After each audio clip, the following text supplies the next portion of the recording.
May mensahe nga po si Pangulong Bongbong Marcos sa mga senador kasunod ng 2 araw na hindi pagsesyon ng Senado. May ulat on the spot si Ivan Mayrina. Ivan? Yes, Rafi, get back to work. Yan ang mariing mensahe ni Pangulong Bongbong Marcos sa mga senador sa gitna ng nangyayaring deadlock o impasse sa Senado na nagresulta sa 2 araw o 2 sunod na araw na pagkakansela ng sesyon at wala pang kasiguruhan kung ano ang magiging ending ng Senate impasse na ito.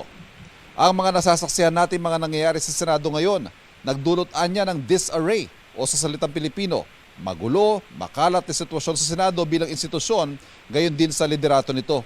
At natigil tuloy ang mahalagang gawain ng legislation at gobyerno.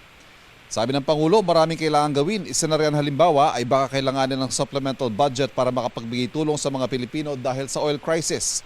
At sa mga sitwasyong ito, ayon sa Pangulo, paano makakaresponde ang gobyerno kung walang karampatang legislation o pagpasa ng mga batas? Ang gulong ito, kabaligtaran ng gusto raw sana mangyari ng gobyerno na makalikha ng stability at may maaasahan ng mga Pilipino sa kanilang gobyerno. Hindi anya ito magagawa ng ehekutibo kung nagbabakasyon ang mga mambabatas. Sabi ng Pangulo, ang paghahatid sa isang kapwa senador kung saan man ito papunta, tulad na nangyari nitong Lunes kay Senador Jingo Estrada, ay hindi raw sapat na dahilan para kanselahin ang sesyon. Sa sitwasyong ganito, natanong ang Pangulo, anong balak niyang gawin o anong pwede niyang gawin bilang Pangulo? Yan daw ang kanilang pinag-aaralan. Tinitignan ng mga akmang batas, tinitignan ng konstitusyon, pero lahat daw ng ito, kailangan ng kooperasyon ng Senado na magbalik trabaho dahil bilang isang co-equal branch, hindi naman daw pwedeng diktahan o parusahan ng ehekutibo ang lehislatura.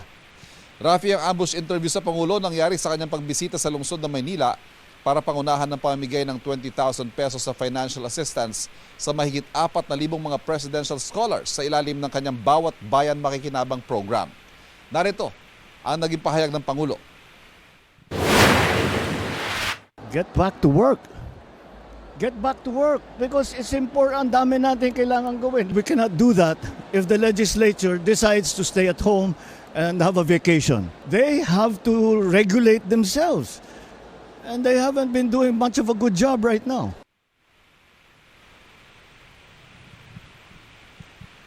Yan, Rafi, ang latest mula sa Palasyo ng Malacanang. Balik sa'yo. Maraming salamat, Ivan Mayrina.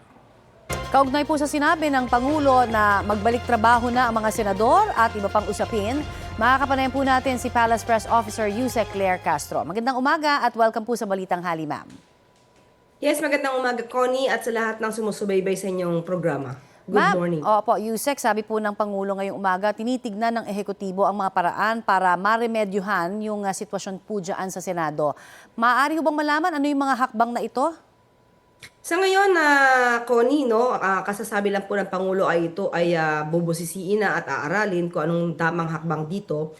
At hindi naman kasi dapat agad-agad nakikialam ang ehekutibo sa mga nangyayari sa Senado dahil meron tayong separation of powers. Pero kapag ito'y nakaka-apekto na talaga at nakikita na natin kung anong epekto nito sa bansa natin mismo at sa ating mga kababayan, siguro talagang nararapat na kumilos na rin ang Pangulo. Pero sa ngayon po ay inaaral pa po ito para hindi na po masabing sinasaklawan ang ginagawa ng mga aktibidad dyan sa Senado. Okay, ano ho yung masasabi naman ninyo sa hamon ni Senate President Alan Cayetano sa minorya na i-reject ang anumang legal cases or political pressure daw mula sa Marcos administration para impluwensyahan yung internal affairs ng Senado? Kwento lang po yan ni Senator Alan Cayetano. Wala naman po yan na basihan. Unang-una nga po ay kung nakikialam po ang Pangulo sa nangyayari dyan, hindi na po magkakagulo ng ganyan. At ang kaguluhan po sa Senado ay kagagawan po ng mga senador na ngayon ay pinamumunuan mismo ni Senator Alan Cayetano. Nasa leadership po yan.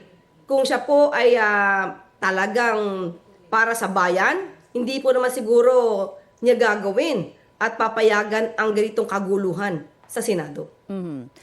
Si Vice President Duterte naman po sinabing ginagamit daw yung mga institusyon ng gobyerno at ang pera ng taong bayan laban po sa sino mang oposisyon o anumang oposisyon. Ano ho ang reaksyon kaya ng Pangulo dyan kung meron na? Unang-una po nakaka-alarma yung mga mensahe ng Vice Presidente dahil ang ginagawa lamang po ng administrasyon ay ang sinumang sangkot at kung sila man ay nakakasama sa pagkakaso, maaari naman nilang ipanalo ang kaso kung talagang wala sa kanilang masasabing ebidensya. Pero ito po ay noon pa. Nagkaroon na po ito ng mga pag-iimbestiga at hindi po ito may kaugnayan sa sinasabing panggigipit.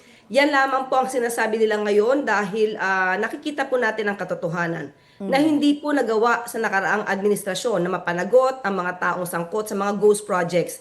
Yan po ang tinututukan din ng Pangulo at ng administrasyon na maiwasan, burhin hanggat maaari ang issue ng korupsyon sa gobyerno at mapanagot ang dapat na mapanagot. So nakakaalarma po ang mga mensahe ng Pangulo dahil kapag ka po oposisyon na may kaso at nasasangkot, dapat po bang isipin na lang na laging political persecution katulad ng sinasabi ni Vice Presidente na ngayon ay nahaharap sa isang impeachment trial at muli sasabihin na naman niya ay pamumulitika. Siguro kung may mga issue na dapat nasagutin, dapat malaman din ng taong bayan ang katotohanan kung ito ba'y